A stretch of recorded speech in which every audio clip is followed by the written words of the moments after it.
না, আপনি বলুন। আমি শুধু আপনাকে ওই কোষাগার থেকে মোহর সরানোর কাজটাই খুব ভালোভাবে করতে দেখেছি মন্ত্রী মশাই। আর বাকি সব কাজে তো আপনি লবডঙ্কা। গোপাল, মুখ সামলে কথা বলো, হ্যাঁ? বেশি বাড়াবাড়ি করো না। কি বলতে চাইছেন মন্ত্রী মশাই? বাড়াবাড়ি করলে মারামারি হয়ে যাবে? আচ্ছা, হয়েছে হয়েছে, অনেক হয়েছে, সকলে এইবারে থামো। ঝগড়াঝাটি বন্ধ হোক, এমনিতেই খুব গরম। বলছি কি, যা গরম পড়েছে এইখানে তো থাকাটাই দায় হয়ে যাচ্ছে। উফ, আর যে পেরে উঠছি না। মনে হয় আপাতত এখান থেকে কদিনের জন্যে। মহারাজ, বাইরে রাজ্যের প্রজারা জড়ো হয়েছে, সকলে মিলে বিক্ষোভ করছে। একবার একবার শিগগির আসুন মহারাজ, নইলে সাংঘাতিক কিছু একটা ঘটে যাবে। কি হলো? আবারও কোনো সমস্যা হলো নাকি? আমাদের রাজ্যের প্রজারা তো যথেষ্ট বোঝদার, তারা তো এমনি এমনি ঝামেলা ঝঞ্ঝাট সৃষ্টি করার মানুষ নয়। গোপাল, চলো গিয়ে দেখি।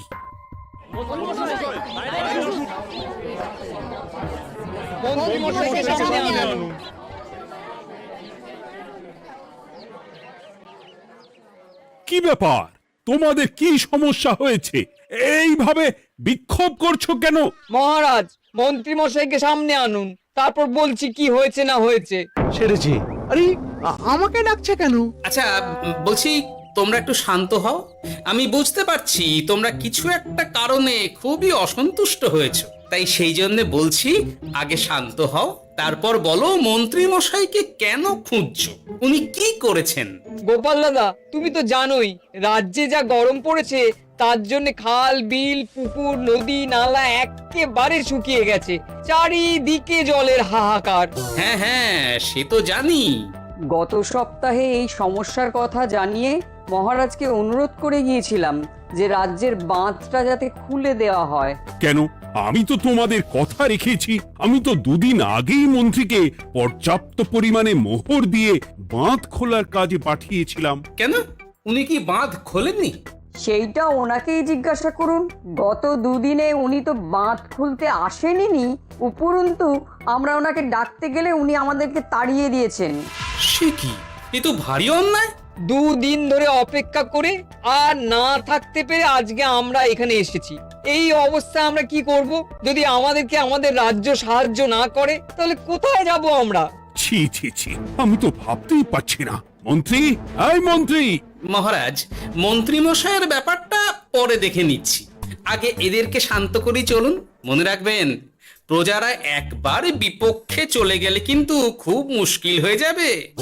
শোনো সকলে, তোমরা আজকের দিনটা একটু কষ্ট করো। আমি কথা দিচ্ছি, কাল সকাল হলেই বাঁধ খোলার ব্যবস্থা করব, ঠিক আছে? ঠিক কথা বলেছো তো গোপাল দাদা। দাদা বলে যখন ডাকো, তখন দেখো এই দাদা তার ভাইদের কিছুতেই নিরাশ করবে না। শুধু আজকের দিনটা একটু চেয়ে নিচ্ছি, ব্যাস। ঠিক আছে, আজকে আমরা চলে যাচ্ছি, কিন্তু কালকে কিছু না হলেই। কোনো কিন্তুরই জায়গায় নেই পুঁটির বাবা। আর তোমরা রাগ করো না। চিন্তা করো না, সকাল হলেই সাঙ্গ পাঙ্গ নিয়ে আমি বাঁধ খোলার কাজে নেমে যাব।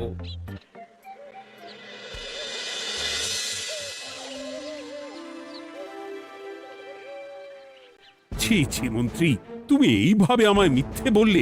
ভাবতেই পারছি না কি দরকার ছিল আমায় মিথ্যে আশ্বাস দিয়ে প্রজাদের সামনে নাক কান কাটার। মুখে কুলুপ কেন? উত্তর দাও। না, মানে আমার শরীরটা ঠিক ভালো ছিল না, তাই বাড়ি থেকে বেরোতে পারিনি। বলছি কি, শরীর খারাপ থাকলে রাজসভায় খবর দিতে পারতেন, আমরা কেউ দায়িত্বটা পালন করতাম, কি আছে? সমস্ত মোহরগুলো ত্যাগস্থ করে ঘাপটি মারলেন ঘরে। ছি ছি, জানাই আপনাকে ধিক্কার। সকলে মিলে করো প্রতিবাদের চিৎকার। মন্ত্রী মশাই, ছি ছি ছি ছি ছি ছি। মহারাজ, আপনি এক্ষুনি মন্ত্রী মশাইকে কদিনের জন্য সভা থেকে বহিষ্কৃত করুন। সে তো করবই, তবে তার আগে আমি চাই কালকে যখন বাঁধ খুলতে তোমরা নামবে, তখন সেই কাজে কোনো লোক নিয়োগ না করে মন্ত্রীকেই বাঁধ খুলতে নামাবে। মহারাজ, এ কেমন বিচার আপনার? আমি না রাজ্যের মন্ত্রী। মন্ত্রী না ষড়যন্ত্রী। মন্ত্রী মশাই, তাহলে কালকের জন্য প্রস্তুত থাকুন। মহারাজের বাঁধ খোলার জন্য সকল মুহূর্ত আগেই আত্মসাৎ করেছেন, এবার শুধু কাজে নেমে পড়বেন, কেমন?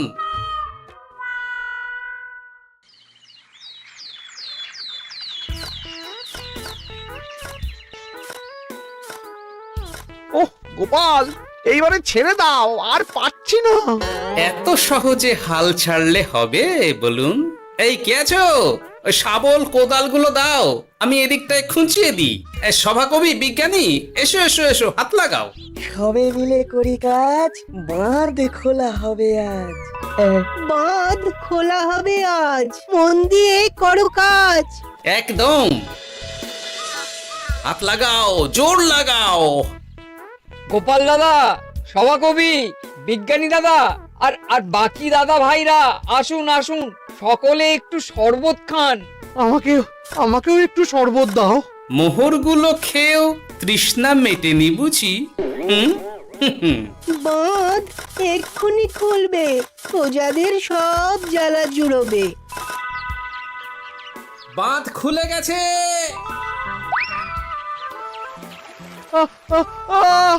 আমাকে বাঁচাও, আমাকে বাঁচাও।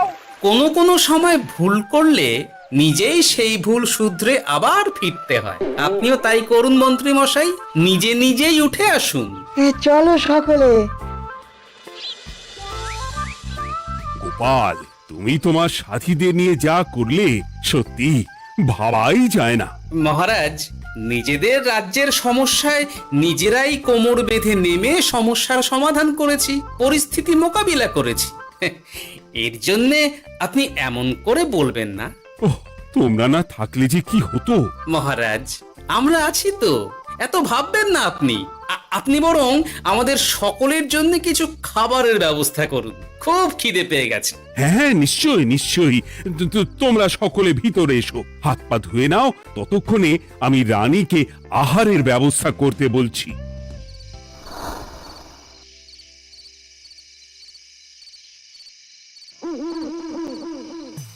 ওমা গো, ওমা বাঁচাও, কি শরীর খারাপ, তাই না লাগছে গো। একে গিন্নি, বাবারে, কি হয়েছেটা কি? ও, তুমি এইভাবে এখানে শুয়ে কাতরাচ্ছ কেন? বলি তুমি এসেছো? হ্যাঁ, এই তো আমি চলে এসেছি। কি হয়েছে গিন্নি? তোমার কোথায় কষ্ট হচ্ছে? গরমে হাঁসফাঁস করছি গো, পারছি না। রান্না করতে গিয়ে খুব বাজে অবস্থা হয়ে গেছে গো, এই থেকে এইখানে পড়ে পড়ে গড়াচ্ছি। ওহ, ঠিক আছে, আজ আর রান্না করতে হবে না গিন্নি, আমি রাজবাড়ি থেকে খেয়ে এসেছি।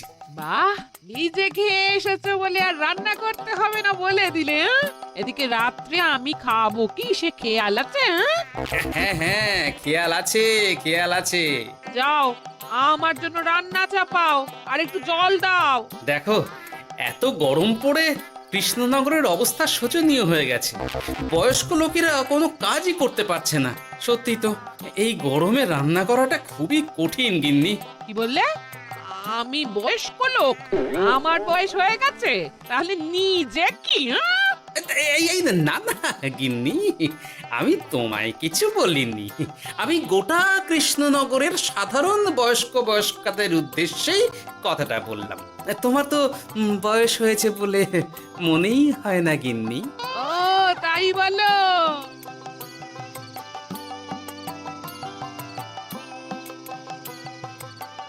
নাও গিন্নি, জল নাও, আজ না হয় আমি রান্না করব। হে ভগবান, মুখের একটু লাগাম দাও, এইভাবে যখন তখন সত্যি কথা বলিও না।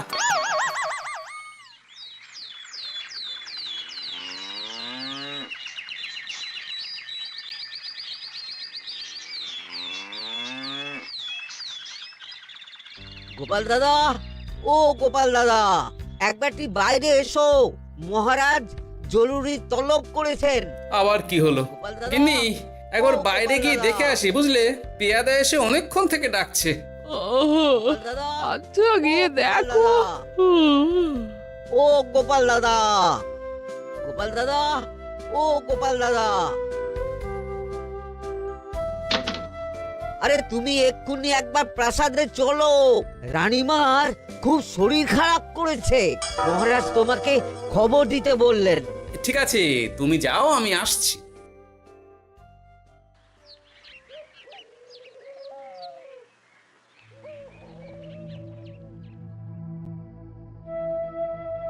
গোপাল, কি হবে বলো তো? রানী তো দুমদাম করে ব্যারামে পড়ে না। মহারাজ, ভয় পাবেন না, আমরা আছি তো। বৈদ্যকে পরীক্ষা করতে দিন, দেখি সে কি বলে। মহারাজ, অতিরিক্ত গরমের জন্য শরীরটা খারাপ হয়েছে। আসলে উনি এই তীব্র দাবদাহ নিতে পারেননি।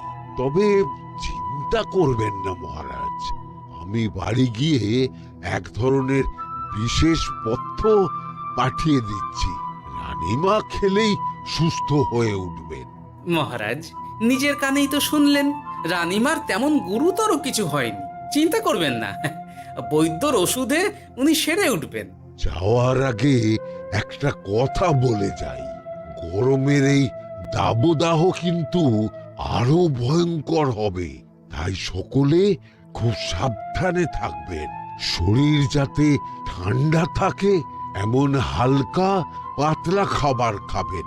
আসি, রাজসভায় দেখা হবে। মহারাজ, বৈদ্যমশাই কিন্তু এটা ঠিক বলেছেন, গরম আরো বাড়বে, তাই দুজনেই খুব সাবধানে থাকবেন, কেমন? গতকাল তো আমার গিন্নিও গরমের চোটে কুপোকাত হয়ে গেছিল, শেষমেশ আমাকে বাড়ি গিয়ে রান্না করতে হলো আর কি। ও বাবা, তাই নাকি? তাহলে তো খুবই চিন্তার ব্যাপার। আচ্ছা মহারাজ, আমি তাহলে এখন আসি, আবার রাজসভায় দেখা হবে। এই গরমে আর এখানে থাকতে পারছি না, বলছি কদিনের জন্য না একটু অন্য কোথাও গেলে হয় না গো? গিন্নি, এই গরমে ঘরেই থাকো, অন্য কোথাও যাওয়ার মোটে নাম করো না।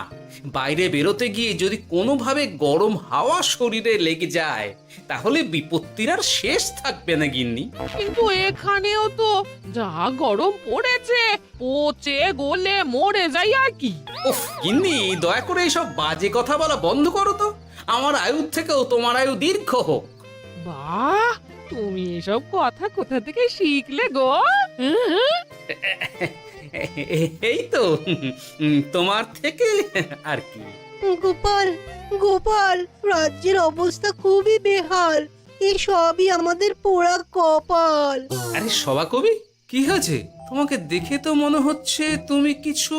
বিজ্ঞানী মহারাজ দুজনেই অজ্ঞান, ঘটি ঘটি জল ঢেলেও ফেরাতে পারেনি তাদের জ্ঞান। কি বলছো কি? তা তুমি এই ব্যাপারটা জানলে কি করে? গিয়েছিলাম একটু আগে বিজ্ঞানীর বাড়ি, গিয়ে দেখি লোকজনের ভিড় সারি সারি। সে কি? শুনলাম মহারাজ তাকে কিছু বলতে এসেছিলেন, তারপরে দুজনে বাইরে বেরিয়ে আসতেই অজ্ঞান হয়ে গেলেন। মহারাজ বিজ্ঞানীর বাড়ি গিয়েছিলেন, তাও আবার রানীমাকে ছেড়ে? রাজবৈদ্য কত করে বললেন এই সময় যখন তখন ঘরের বাইরে বেরোবেন না, কে শোনে কার কথা? আমার মনে হয় মহারাজ তেমন কোনো গুরুত্বপূর্ণ কিছু কথা বলতেই বিজ্ঞানীর বাড়ি গিয়েছিলেন। গরম কমানোর উপায় আলোচনা করতে হয় তো গিয়েছিলেন। আমাদের মহারাজ তো নিজের চোখেই দেখেছেন এই তীব্র গরমের চোটে রাজ্যের কি অবস্থা, কি অবস্থা। ঠিক বলেছো গিন্নি, আমার এই কথাটা তো মাথাতেই আসেনি। ধন্যবাদ গিন্নি, অসংখ্য ধন্যবাদ তোমায়। আমায় পরে ধন্যবাদ জানিও। হ্যাঁ, এখন আর দেরি না করে বৈদ্য মশাইকে সঙ্গে নিয়ে বিজ্ঞানী মশাইয়ের বাড়ি যাও। হ্যাঁ,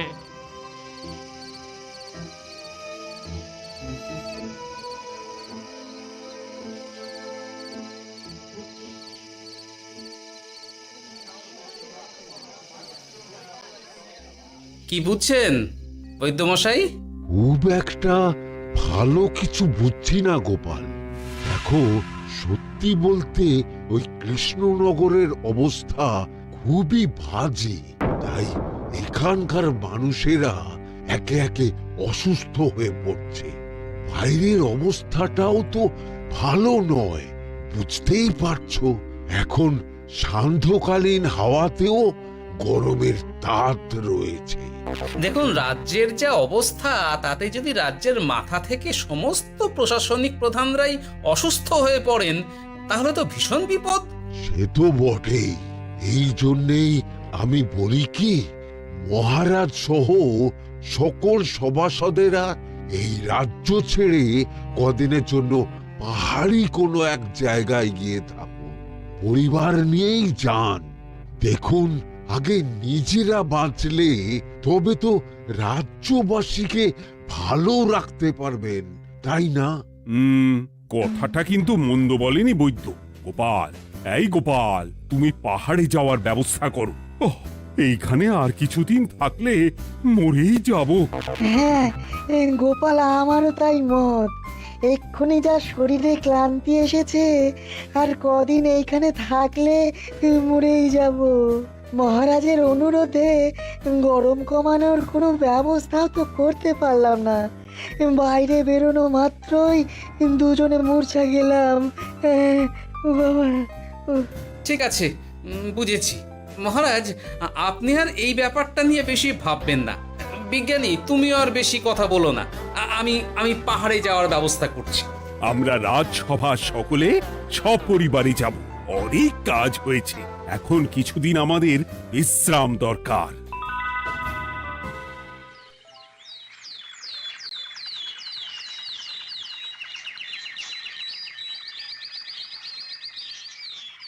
কি গোপাল, মন্ত্রীকেও তুমি আমাদের সঙ্গে নিয়ে যাচ্ছ? তুমি কি সব ভুলে গেছো?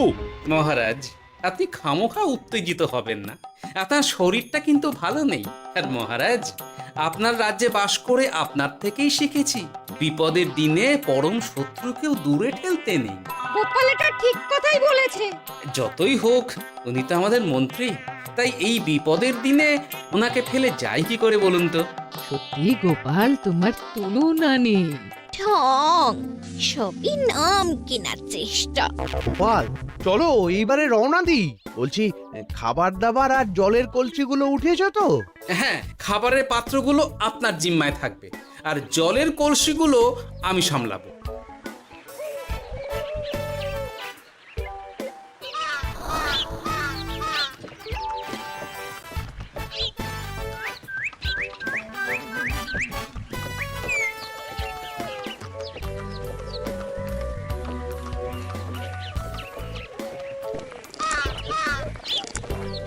কি গো, তুমি খাবার ছেড়ে শুধুই জল খাচ্ছ?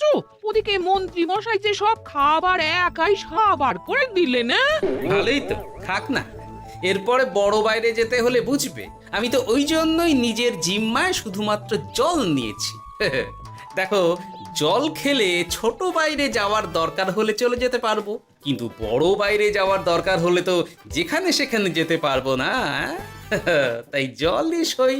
কিন্তু সবার জল যদি তুমি একাই শেষ করে দিলে, তাহলে? এই রে, এটা তো ঠিক বলেছো গিন্নি। পথে ঘাটে কোনো পানীয় জলের পুকুর বা কুয়ো দেখলে জল ভরে নিতে হবে, বুঝলে?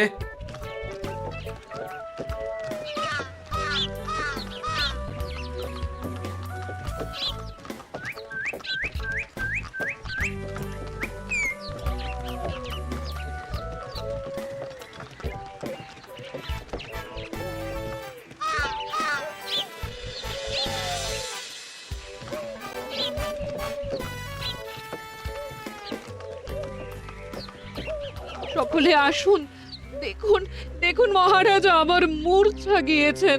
আসুন। সে কি, কৃষ্ণনগর পেরিয়ে এসেছি, এখন এই অচেনা অজানা জায়গায় এসে মূর্ছা গেলেন? গিনি, চলো তো শিগগির গিয়ে দেখি।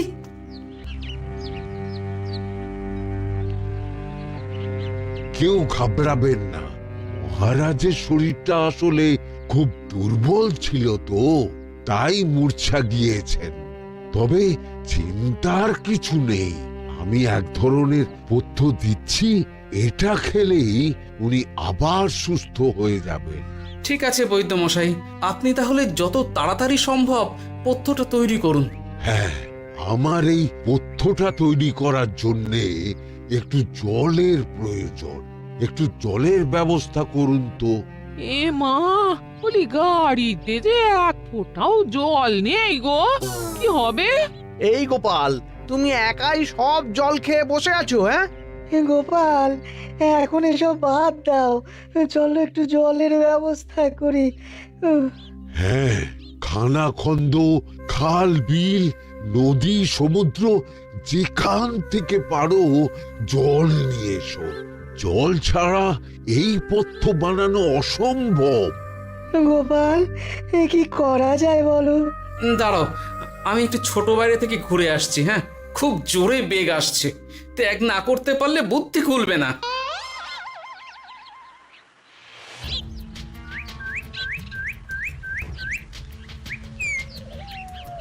ওদিকে একটা পাত কুয়ো দেখতে পাচ্ছি মনে হচ্ছে।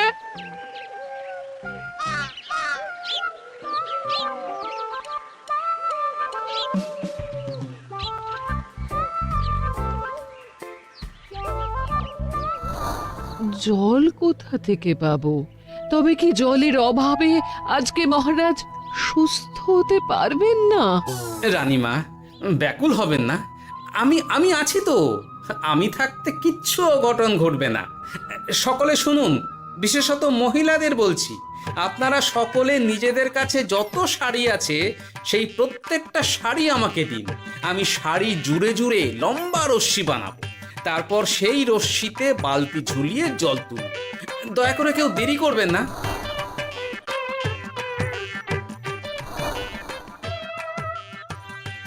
এই নাও আমার 5খানা শাড়ি। হ্যাঁ, এই নাও আমার 10খানা শাড়ি। আমি বাবা আমার লতা পাতা মিনি করা শাড়িগুলো দেব না। যা পারো করো, আমি বড় বাইরেতে যাচ্ছি। ওমা, বিপদের দিনে শাড়ি দেবে না?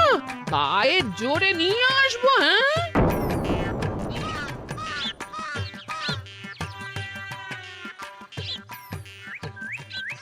এ বাবা, এখনো কিছুটা কাপড় লাগবে তো। যা গভীর পাতকুয়া, সবার সব শাড়ি তো কাজে লাগিয়ে দিয়েছি, এখন কি হবে? আরে ওই তো কার একটা ঝোপের কাছে ধুতি পড়ে রয়েছে, যাই ওইটাই নিয়ে নি। এই গোপাল, গোপাল, আরে করো কি? ওটা তো আমার ধুতি। আরে আরে আমি এই ঝোপে বড় বাইরের জন্য এসেছি। আরে মন্ত্রী মশাই, বড় বাইরে করার সময় অযথা অন্যদিকে মন দেবেন না, তাহলে পেট সাফা হবে না।